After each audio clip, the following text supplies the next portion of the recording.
Assalamualaikum warahmatullahi wabarakatuh. Di bawah sayang, di bawah. A'udzubillahi minasyaitonirrajim. Bismillahirrahmanirrahim.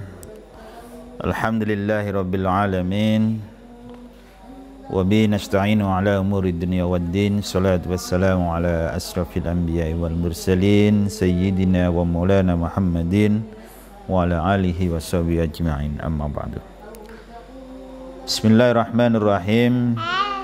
Masuk kita ke hadis yang keempat, halaman, kalau di kitab ini halaman 9. Al-hadisur rabi'u, hadis yang keempat, Rabi 4. An-Nabi Abdurrahman Abdullah bin Mas'ud, diriwayatkan dari Abi Abdurrahman Abdullah bin Mas'ud.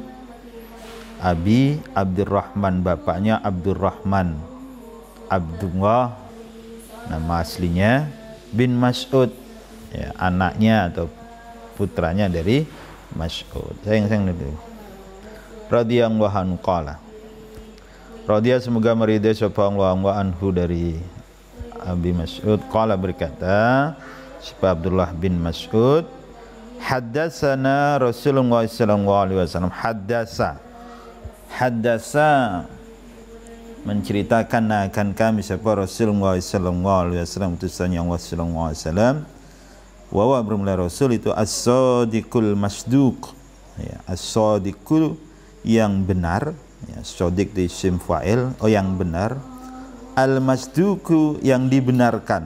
Nah, ini benar dan dibenarkan, sadiqul masduq, ya. Inna ahadakum, sesungguhnya seseorang dari kamu semua, itu mau dikumpulkan apa khalquhu, penciptaannya, fi badni ummihi, di dalam perut ibunya, arba'ina yauman, selama 40 hari, ya. Arba'ina yauman, selama 40 hari. Nutfatan, berupa nutfah, ya, nutfah ini spermatozoid atau yang dari laki-laki itu nanti akan ketemu dengan sel telur, ya, nutfah. Summa yakunu, kemudian ada apa, nutfah ada itu alaqatan, menjadi alaqah. Alaqah ini segumpal darah, ya. Misla dzalik, seperti yang itu. Summa yakunu, kemudian ada apa, alaqah itu mudghatan, menjadi mudghah. Mudghah ini segumpal daging. Jadi sperma berubah menjadi alaqah. Alaqah itu segumpal darah. Darah itu nanti akan menjadi mudghah, seonggok atau sebuntel, sebulatan seperti ini yang berupa daging. Misla dzalika, seperti yang demikian. Summa yursalu, kemudian dikirim ilaihi kepadanya apal malaku, al malak. Malak ini malaikat, salah satu malaikat, malak, kalau jamaknya malaikah. Fayang fu, maka meniupkan fihi, di dalamnya, meniupkan ar-ruha, kan ruh. Wa yu'maru, dan diperintahkan atau perintahkan bi arba'i kalimatin, dengan 4 macam kalimat. Yaitu 4 macam kalimat itu, yaitu bikat bi rizkihi, dengan catatan rizkinya. Nah, jadi setelah nanti mudghah, jadi segumpal daging. Ini kalau dihitung-hitung bulannya, bulan yang keempat, ya kan, itu nanti akan ditiupkan ruh. Dan setelah ditiupkan ruh, nanti sudah langsung ditentukan ada 4.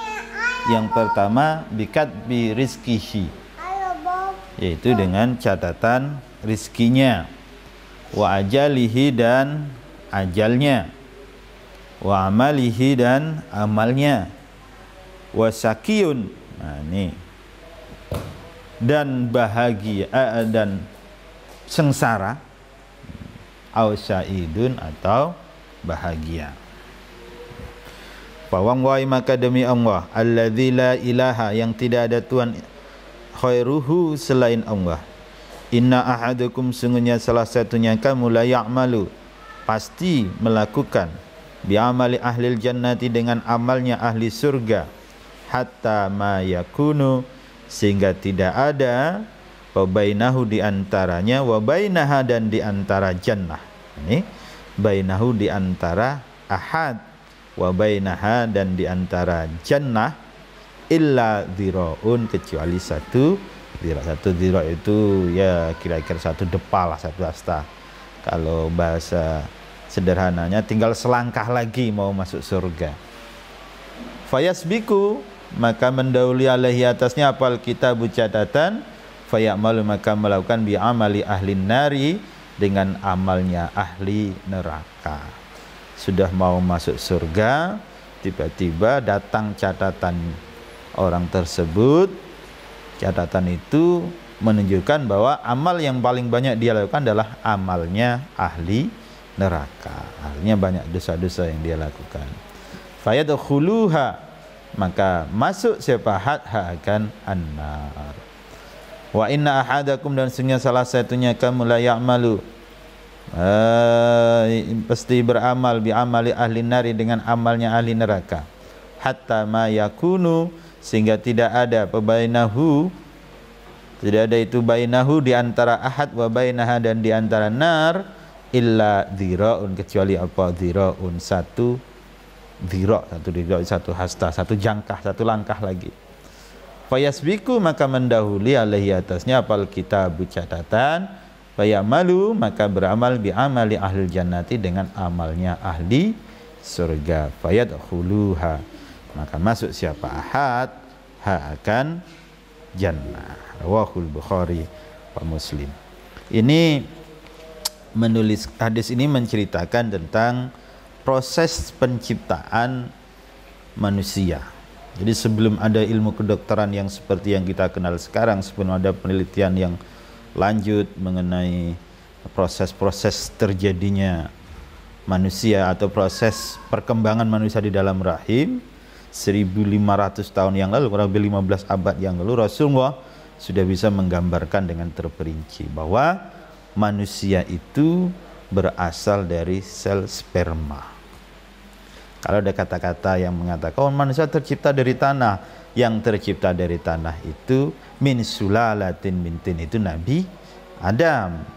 Itu betul, dari tanah langsung diciptakan Nabi Adam. Kalau kita itu tercipta di dalam rahim manusia, yang dia itulah rahim ibu kita, berasal dari sesuatu yang sangat hina.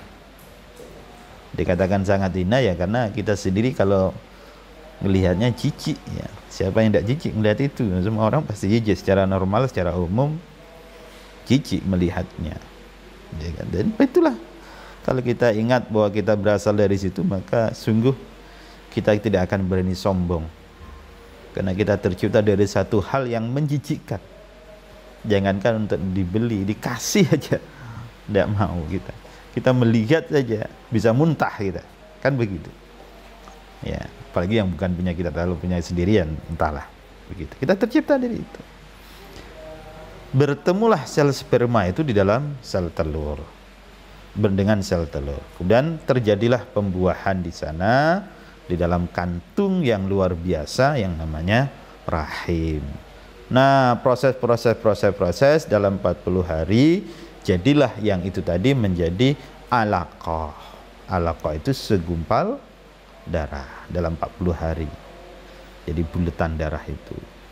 Kemudian proses lagi dalam 40 hari, kemudian jadilah mudghah. Mulailah tercipta namanya mudghah. Mudghah itu segumpal daging. Proses lagi.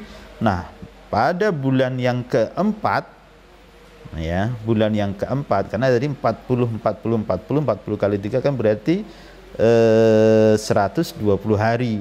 Kalau hitungan bulan 120 hari itu 4 bulan. Pada bulan keempat, maka nanti ada malaikat turun yang meniupkan ruh. Jadi itu kemudian sampai-sampai ada ulama yang mengatakan bahwa untuk menggugurkan kandungan itu kalau masih di bawah 4 bulan masih boleh. karena belum tercipta, belum ada ruhnya. Artinya kalau manusia ini belum sempurna, seperti orang dikiaskan seperti makan telur. Kalau telur itu kan ya tinggal ceplok, goreng, makan. Atau kalau kamu mau ya langsung ceplok, makan mentah-mentah, ya tidak masalah, itu boleh-boleh saja tanpa harus disembelih. Nah, cuman dia kalau sudah berbentuk binatang seperti ayam, berbentuk ayam itu, baru dia nanti harus disembelih. Tidak boleh dimakan langsung. Kamu ambil kakinya satu, kamu langsung kamu kunyah-kunyah, itu tidak boleh, ya. Tidak boleh meskipun dia masih kecil. Nah, kenapa? Sudah ada ruhnya, tapi kalau telur belum. Nah, itulah tadi saya sampaikan, ada ulama yang mengatakan untuk menggugurkan kandungan itu boleh sepanjang masih di bawah 4 bulan.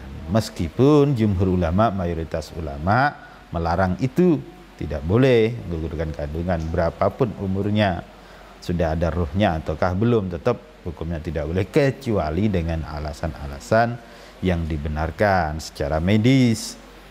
Ya, misalnya nanti dikhawatirkan nih, kalau ini dia biarkan di dalam kandungan akan membahayakan ibunya. Membahayakan itu dalam arti ibunya mungkin punya penyakit yang berat, mungkin punya penyakit kanker, mungkin ya dengan berbagai alasan yang secara medis dibenarkan lah, kira-kira seperti itu. Ya, kalau tanpa alasan secara medis ya tidak boleh. Nah, begitu. Nah, ya. Ini tadi apa tadi? Bulan keempat kemudian ditiupkanlah ruh. Fayangfu ar-ruh, wa yu'maru, dan yang menarik kemudian sudah ditentukan. Jadi ketika sudah ditiupkan ruh di dalam rahim seorang ibu, di dalam manusia itu sudah ada ruhnya mulai bulan keempat itu tadi. Yang maka kalau tradisi Jawa itu ada istilah mapati. Mapati itu 4 bulan.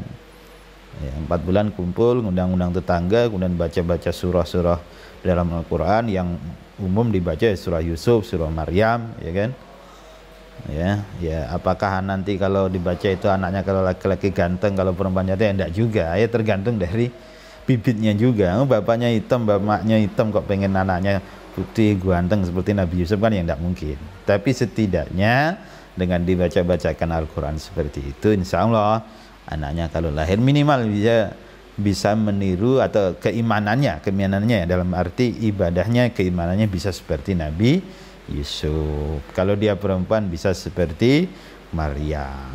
Nah, begitu. Jadi bukan hanya secara fisik saja, tapi ya ada hal-hal lain, ya, akhlak lain yang ditiru dari nama-nama tersebut, ya.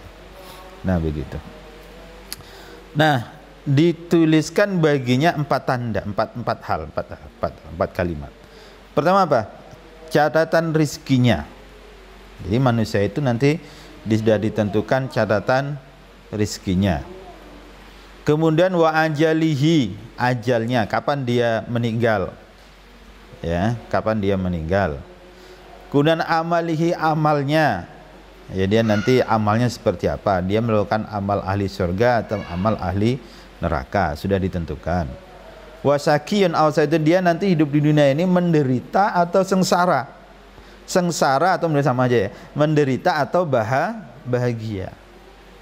Ya, itu nanti sudah ditentukan, ya. Tetapi yang menarik bahwa menurut hadis ini catatan-catatan itu tidak mutlak. Artinya apa? Kalau dia di catatan awal ditulis sebagai penduduk surga, tapi kemudian ternyata dia dirinya beramal dengan amalannya ahli neraka, artinya apa? Banyak melakukan perbuatan dosa, tidak melaksanakan kewajiban-kewajibannya sebagai umat manusia, tidak mau ibadah, tidak mau sholat, tidak mau puasa. Dia punya uang, dia tidak mau keluar zakat, dia tidak mau bersedekah, apalagi naik haji. Kalau yang seperti itu, dia dari awal dituliskan sebagai ahli surga, ketika nanti dia akan masuk surga, tinggal selangkah dia akan masuk surga, tiba-tiba akan datang di hadapannya catatan. Oh, ternyata banyak yang diperbuatnya di dunia ini yang membuatnya tidak pantas, tidak boleh, tidak sesuai masuk surga. Ternyata banyak amal di dunia ini yang diperbuatnya adalah amalan ahli-ahli neraka. Maka kemudian dia ditarik dan dimasukkan ke dalam neraka. Nah, begitu. Begitu juga sebaliknya, ada yang ketika di dalam kandungan ini sudah ditentukan bahwa dia nanti lahir dari rahimnya orang kafir misalnya. Orang-orang musyrik misalnya, dia akan banyak melakukan amal-amal ahli neraka, amal-amal buruk lah katakan. Ataupun mungkin dia tidak jahat tapi dia tidak muslim, tidak pernah mengucapkan kalimat syahadat.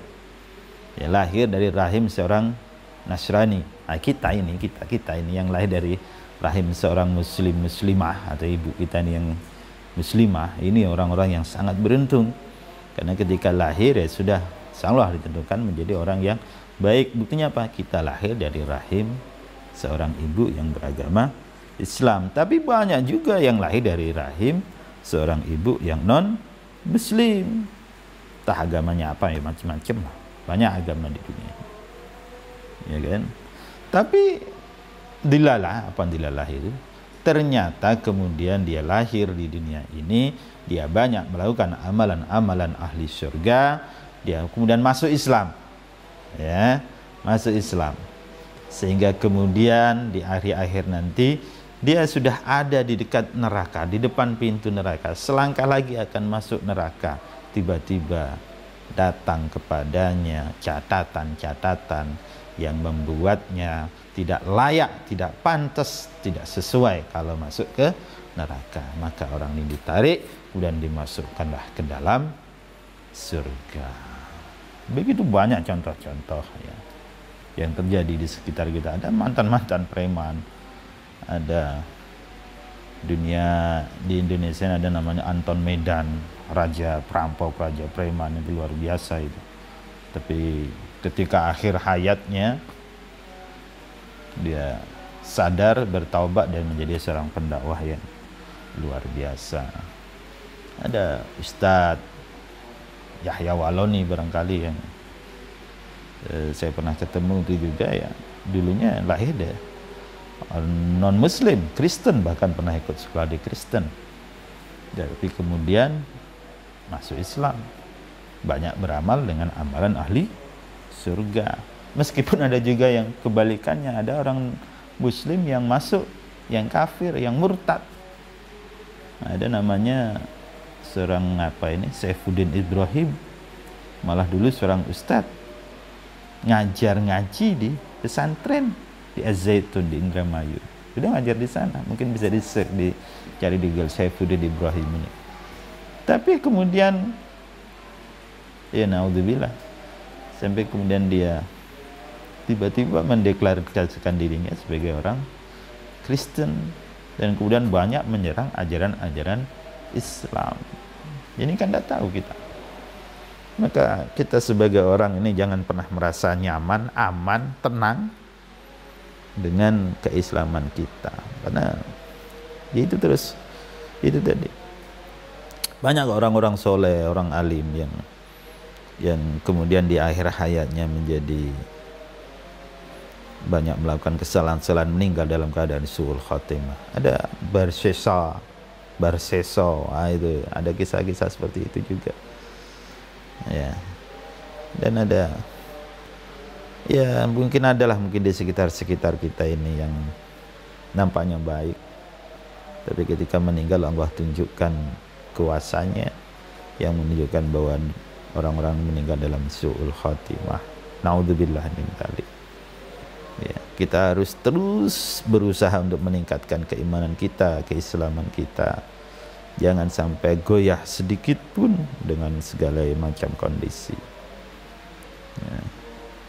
Kita tidak tahu nanti seperti apa. Ya. Nah, saya ingin tambahkan tadi di awal ini ada katbi rizkihi wa ajalihi. Jadi catatan rizki ini kita ini sudah ditentukan oleh Allah Subhanahu wa taala. Berapa bagian yang akan kita dapatkan ini sudah ditentukan. Ya. Ajalnya itu juga sudah ditentukan oleh Allah. Kapan kita meninggal juga sudah ditentukan. Tapi sekali lagi banyak ulama berpendapat bahwa yang ini pun masih bisa berubah. Ya, bukan berarti ketentuan Allah itu tidak berlaku, tidak. Tapi ketentuan Allah itu dalam kondisi normal berlakunya seperti itu. Artinya masih bisa berubah dengan usaha, dengan ikhtiar, dan dengan doa. Ya. Karena begini ya, menarik ini. Ada dua ulama besar. Imam Syafi'i itu pernah berguru dengan Imam Maliki. Ya kan? Ini dua-duanya ini punya pemikiran yang bertolak belakang tentang masalah rizki. Kata Imam Maliki, ya rizki itu dari Allah. Bagaimanapun usaha kita, kalau Allah tidak berkenan memberikan rizki, ya tidak akan sampai ke kita. Ya. Menariknya Imam Syafi'i punya pandangan lain. Kata Imam Syafi'i, oh tidak seperti itu ya Syekh. Rizki itu tergantung dengan usaha kita. Kalau kita diam di rumah saja, berdiam diri saja, tidak melakukan apa-apa, mana mungkin rizki itu akan sampai kepada kita. Itu kata Imam Syafi'i. Singkat kata, perdebatan itu selesai, kemudian berpisah. Imam Maliki tetap di rumahnya, Imam Syafi'i kemudian keluar, ingin membuktikan ucapannya tadi bahwa rizki itu memang harus dijemput, bahwa kita harus bekerja, bahwa kita memang harus berusaha untuk mendapatkan rizki. Sampailah dia di satu kebun, dikisahkan di satu kebun anggur, dan kemudian Imam Syafi'i menawarkan tenaganya untuk membantu manen. Nah, ya, kan begitu. Akhirnya ya diterimalah, disilahkan untuk bantu manen, dan sebagai imbalannya, sebagai atas jasanya tadi, bantu manen tadi, maka Imam Syafi'i diberikan hadiah berupa anggur tadi yang dipanen tadi. Ya, seneng nih, berarti teorinya betul. Imam Syafi'i berpikiran, kalau saya diam di rumah saja, saya tidak akan dapat anggur ini, saya tidak akan dapat rizki ini. Nah, kemudian dia bawa ke rumah Imam Maliki tadi untuk membuktikan teorinya. Ya Imam, ya saya, ini loh buktinya, saya punya anggur hasil dari kerja saya. Kalau saya diam di rumah saja, saya tidak akan dapat ini. Imam Maliki kemudian ketawa, tersenyum saja. Kamu betul, tapi saya juga betul. Kenyataannya apa? Saya di rumah saja, saya nggak kemana-kemana, tapi saya dapat rizki anggur. Kamu yang bawa ke sini. Artinya apa? Kalau memang sudah rizki saya, ya akan sampai ke saya. Begitu. Akhirnya kedua-duanya tertawa. Kemudian ya subhanallah, kedua teori ini ya sama-sama betul. Ya, jadi ini perbedaan dalam pandangan beberapa ulama-ulama besar itu ya memang seperti itulah. Kita tidak bisa menyalahkan walaupun kita tidak sepakat barangkali, karena mungkin ada benarnya juga. Pendapat kita ini ya mungkin ada salahnya juga. Ya mungkin salah tapi ada benarnya. Pendapat dia mungkin benar tapi juga mungkin ada salahnya. Kayak tadi kisah tadi. Keduanya sama-sama benar. Imam Syafi'i kemudian usaha dapat rezeki. Imam Maliki yang diam di rumah saja meyakini bahwa rezeki itu akan datang sendirinya, juga mendapatkan rezeki. Barangkali itu yang dapat saya sampaikan, ya. Lebih dan kurangnya mohon maaf. Walakum. Ketemu lagi di kesempatan berikutnya. Assalamualaikum. Ihdinas siratal mustaqim. Assalamualaikum warahmatullahi wabarakatuh.